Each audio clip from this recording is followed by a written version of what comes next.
Bonjour à tous et bienvenue pour cette dernière partie du carnet de notes de janvier. Aujourd'hui je vais évoquer les premiers résultats des Belges lors des tournois de double sur les circuits internationaux des jeunes et du tennis en fauteuil, ainsi que sur le Belgian Circuit. Mais tout de suite je commence par le double.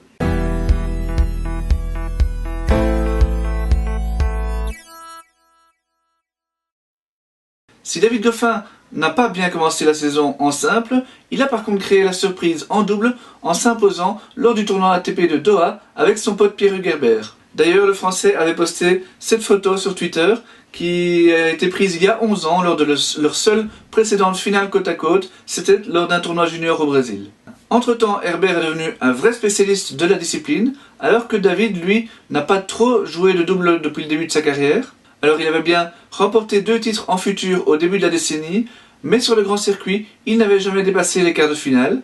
Cette victoire est donc très inattendue, très sympathique, mais elle ne devrait tout de même pas pousser le Liégeois à jouer plus souvent en double. Kirsten Flipkens, au contraire, semble avoir trouvé la bonne carburation dans cette discipline. Elle a atteint à Hobart sa 6e finale en 12 mois, la 4e avec sa partenaire suédoise Johanna Larsson. Malheureusement, elles ont perdu cette finale au super tie-break face à la tête de série numéro 1. Mais elles ont également atteint les demi-finales à Auckland et le 3e tour à l'Open d'Australie, donc elles témoignent d'une belle régularité. Sander Gillet et Joran Vegan sont partis en Australie en espérant décrocher tout de même un ticket pour leur premier grand chelem, mais après une demi-finale au Challenger de Playford, ils ont appris qu'ils n'entreraient pas dans le tableau final de Melbourne. C'est une déception de plus après être déjà passés tout près du tableau final à Roland-Garros et à Wimbledon, mais je suis sûr qu'ils vont bientôt y arriver. En attendant, ils se sont consolés en atteignant la finale du Challenger de Punta del Este, où ils se sont rendus pour préparer le match de l'équipe nationale face au Brésil. À l'instar de David Goffin, Janina Wickmayer a débuté la saison très timidement en simple, mais elle a également obtenu un très bon résultat en double. Lors de son passage à Newport Beach, où elle disputait le tournoi WTA 125, elle a réussi à atteindre la finale dans cette discipline. Marina Zanevska a également atteint une finale dans un gros tournoi ITF, c'était un W60 à Burnie en Australie. Il y a également eu quelques titres remportés par des Belges au niveau le plus bas, comme Jeroen van Est qui a remporté 2 M15 à Manacor et à Palmanova. En tout, il a donc remporté maintenant 20 titres dans cette discipline, c'est assez impressionnant tout de même. Enfin Magali Kempen, qui a été la première joueuse de notre podium ITF grâce à sa victoire à Sharm el-Sheikh, eh bien elle a tout simplement fait le doublé, puisqu'elle a également remporté le tournoi en double, et c'était son 12e titre dans la discipline. Au classement, évidemment, on observe les mêmes phénomènes que dans le classement de simple, avec la disparition des points obtenus dans les tournois 15 000 et 25 000 $ l'an dernier, et ceci favorise bien entendu les joueurs qui ont essentiellement disputé des tournois de Challenger, comme Kimmer Coppejans, au détriment de ceux qui ont plus joué en futur comme Niels de Seine. Remarquez tout de même la très forte progression de David Goffin après sa victoire à Doha. Dans le classement WTA de double, le phénomène est un peu moins marqué, même si Lara Salden et Elissa Van Langendonk payent assez cher le fait de n'avoir joué que des 15 000 $. Janina Wickmayer par contre remonte légèrement grâce à sa finale à Newport Beach. Et comme en simple, il y a également un nouveau classement de double ITF World Tour dont voici le premier top 10 des joueurs belges. Et bien évidemment, la chute de Lara et d'Elissa se répercute ici puisqu'elles sont en tête de ce classement avec Jeroen van Est chez les garçons.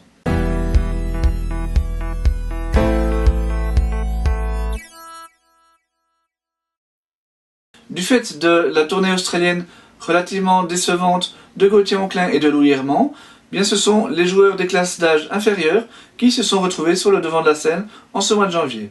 Et en premier lieu, Alexander Blocks, le numéro 1 européen des moins de 14 ans, qui s'est imposé lors du prestigieux tournoi de Bolton. Il n'a d'ailleurs pas fait que le remporter, il l'a carrément surclassé, puisqu'il n'a cédé que 17 jeux en 5 rencontres. La semaine suivante, aux Petits As de Tarbes, qui fait un peu office de championnat du monde puisque de très nombreux joueurs américains et asiatiques y prennent part, eh bien, Alexander s'est incliné dès les 8e de finale, ce qui était tout de même une petite déception. Mais le résultat d'ensemble de son mois reste très positif, d'autant qu'il a également atteint les finales tant à Bolton qu'à Tarbes en double. Et on n'oublie pas également qu'en tout début de mois, il avait disputé le tournoi junior, donc U18, de Arlon, un grade 5, et il avait atteint les quarts de finale après être sorti des qualifications. En parlant de ce tournoi junior d'Arlon, donc un grade 5, c'est Pierre-Yves Bailly qui s'y est imposé, alors qu'il n'a fêté ses 15 ans que 2 mois plus tôt, belle précocité donc là aussi. Et il ne s'est pas arrêté là, puisqu'il a enchaîné en remportant également l'autre nouveau tournoi belge de ce début de saison à Heeveld, également un grade 5. Pierre-Yves, qui n'avait pas encore atteint le moindre quart de finale en junior, a donc vraiment bien progressé cet hiver. Et dans la famille Bailly, j'appelle le petit frère Gilles Arnaud. Né en 2005 comme Alexander Blocks, Gilles Arnaud a créé la surprise lors des tournois de Bolton et des Petits As en jouant les premiers rôles. Bon, il n'a pas joué de finale comme Alexander, mais il a tout de même atteint les quarts de finale en Grande-Bretagne et les demi-finales en France. Et il s'est en plus à chaque fois incliné en 3-7, notamment face au futur vainqueur à Tarbes, ce qui prouve qu'il est vraiment pas si loin que ça des tout meilleurs. Et c'est évidemment avec lui qu'Alexander Blocks a atteint les 2 finales en double. Parmi les autres résultats, il faut surtout mentionner la finale de Sofia Kostoulas aux Petits As. C'est un vraiment bon résultat pour une joueuse au potentiel exceptionnel, même si elle était probablement fortement déçue après une défaite très large en finale face à la Tchèque Fruhvirtova. Sofia ambitionne essentiellement de grimper au classement U18 cette année, et elle a encore atteint un grade 4 junior, un quart de finale en grade 4 junior à Stockholm, mais elle aurait évidemment préféré sortir de ce circuit U14 par la grande porte en remportant ce prestigieux tournoi. À tout juste 17 ans, Raphaël Collignon comptait sur une tournée en Inde pour vraiment grimper au classement junior. C'était d'ailleurs très bien parti puisque au grade 3 de Chandigarh, il a atteint la finale et n'a été sorti qu'en 2 tie-breaks par la deuxième tête de série, après avoir battu la première en quart de finale. Malheureusement, à New Delhi, la semaine suivante, pour un grade 2 cette fois-ci, il est tombé d'entrée face à la quatrième tête de série, et il devait disputer un tournoi de plus, le grade 2 de Kolkata, mais avant le début de son premier match, il a ressenti une douleur au pied et a dû rentrer pour se soigner. Rien de très grave, cela dit, il sera de retour sur les tournois mi-février.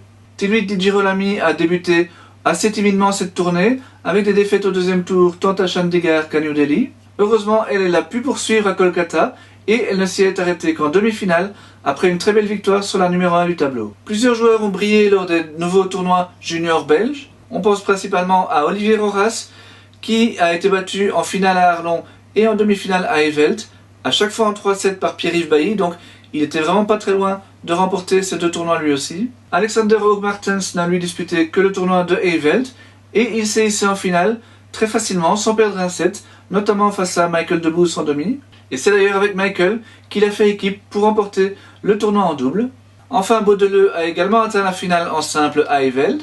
Elle a tenu son rang de tête de série numéro 2 et n'a été battue finalement que par la favorite numéro 1. Au classement junior, vous voyez que Louis Herman et Gauthier Onclin payent assez durement leur tournée ratée en Australie. Raphaël Collignon grimpe encore un petit peu, mais c'est surtout évidemment Pierre-Yves Bailly avec ses 2 titres dans cette discipline, qui est le grand vainqueur du mois. Michael Debus et Alexander Hoogmartens grimpent également dans ce classement, et vous voyez même l'entrée de Alexander Blocks dans ce classement U18 alors qu'il n'a que 13 ans. Chez les filles, c'est Tilly Di Girolami qui réalise la belle opération du mois avec sa demi à Kolkata. Sofia Kostoulas et Baudeleu progressent également un petit peu.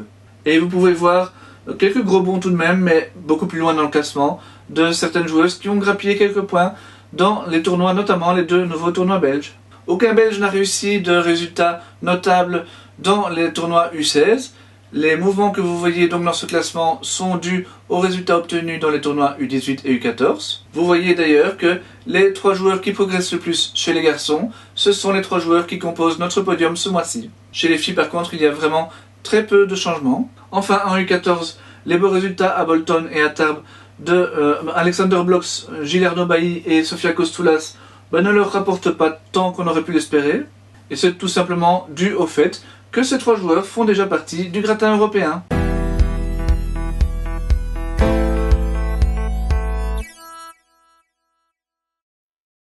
Le podium du tennis en fauteuil n'a pas été compliqué à établir ce mois-ci, puisque seuls 3 joueurs belges ont participé à des tournois en janvier. C'est évidemment Joachim Gérard qui arrive en tête, malgré une tournée australienne qu'il aurait certainement préférée plus fructueuse. En simple, il n'a pas dépassé les quarts de finale, puisqu'il s'est arrêté à ce stade lors du Super Series de Bendigo et lors du ITF1 de Melbourne. Enfin, à l'Open d'Australie, il a été surpris d'entrée par son habituel partenaire de double Stefan Olsson, qui a, il est vrai, disputé un tournoi vraiment exceptionnel. Après, ça s'est beaucoup mieux passé en double, puisqu'il a remporté 2 titres avec donc le Suédois, le tournoi de Melbourne et surtout l'Open d'Australie. Il remportait donc ainsi son 3e titre du Grand Chelem en double, après Roland Garros en 2014 et déjà l'Open d'Australie il y a 2 ans. Mike Denayer a lui passé le réveillon de la Saint-Sylvestre aux États-Unis pour participer au premier tournoi de la saison à Tucson en Arizona. C'était un ITF 3 et le Belge s'est hissé en demi-finale après une très belle victoire face au 38e mondial en quart. Enfin, on parle beaucoup, à juste titre évidemment, de Jeff Van Dorp comme grand espoir du tennis en fauteuil, mais Stan de Vries, qui a le même âge, commence à faire son bout de chemin également, à son rythme bien sûr. Il a en tout cas réussi à se hisser en demi-finale du Masters Junior qui était disputé à Tarbes en parallèle du tournoi des petits as. Au classement, il n'y a pas de changements fondamentaux, seul Mike Denayer se rapproche du top 50.